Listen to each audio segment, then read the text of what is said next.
Hello, my name is Silas Feeback, and I am a sophomore at Bourbon County High School, as well as the sentinel of the Bourbon County FFA chapter.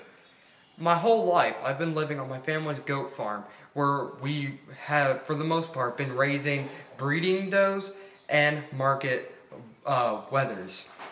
Now, as we all know, livestock tends to attract predators. Ours was no different. We attracted coyotes throughout the years. And, they come and go as they please and weren't much of a bother until last year when this pack moved in and started taking goats left and right. Now, by this time, the goats had become my sister's SAE project. And as you can guess, it wasn't a good thing for these coyotes to be taking her project away from her. So we had to come up with a solution fast, which is when I chimed in and decided that we should get a couple of Great Pyrenees guard dogs. These dogs are big, scary, and are well known for their ability to protect and guide flocks of animals. Now, what better way to pair a existing SAE with an SAE of my own, which is why I decided to make these guard dogs my SAE, where I breed, train, and sell them to farmers that are in need of a good protection animal for their herds.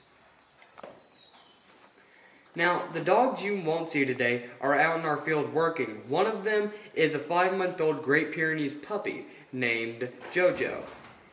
And the other one is a 1-year-old Great Pyrenees male named Goose. They're out in the field working as our mama here is tending to her puppies. Now, Stella here was the first dog that I bought and I've been working with. She's 7 years old and she could possibly be the best dog a person could ask for, both as a companion and a working animal. I don't think I've ever seen her taking a break other than now with her puppies. She had a litter of 12 puppies just 2 weeks ago and over the course of 25 hours. So I bet you could understand how hard that was for her. Now, can you believe that these little butterballs are only 2 weeks old? I can hardly believe it myself. Look how cute and chubby they are. Of course, like I said, we also started out with 12, but we lost 5 of them due to circumstances that easily could have been prevented if we had the better equipment to sustain them.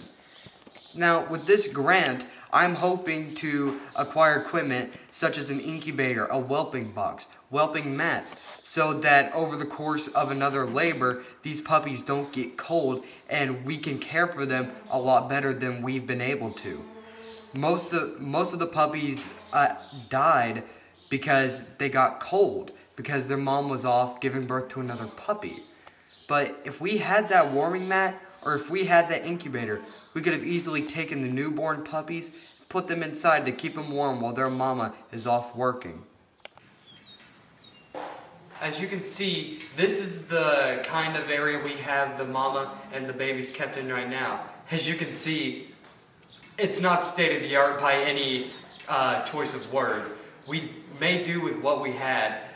And this may be good for 2-week-old puppies, but once they start getting up and moving around, they're just like children. They need to be let outside to do everything and see everything, and they need to figure that out for themselves. You can't keep them locked up in a box. Remember what I said about dogs we're not going to see today? Well, here's one of them I mentioned. This is Jojo, our 5-month-old. As you can see, she's a little ball of energy right now because she's still a pup. Back to what I was saying earlier. As you can see, here are the goats that I'm training my dogs to protect as of right now. As the dogs grow, they'll learn that these goats here, they'll believe that these goats here are pretty much their livelihood. As you might think of your job, they think of these goats as their sustained income. Now, another thing that I would like to have is a kennel near where our goats live. That way, so as the puppies grow up, they can have all the experience of living with our herd without the actual danger. Remember, at the age they are now, they're not the predators, they are the prey. The ideal kennel that I would like to have is one that's open air with a concrete floor that's easy to clean with drains and such. But of course, a solid roof so that they can stay sheltered whenever it rains, and so that other predators and goats cannot jump inside and bother them. So in conclusion, I think this grant would be a great way to help my SAE get started, as well as help keep my sister's SAE alive. As you can see, these dogs are not only adorable, but they do a job, and they do it pretty daggone well. And that's just something that I want to help share with everyone else. Aren't you sweet?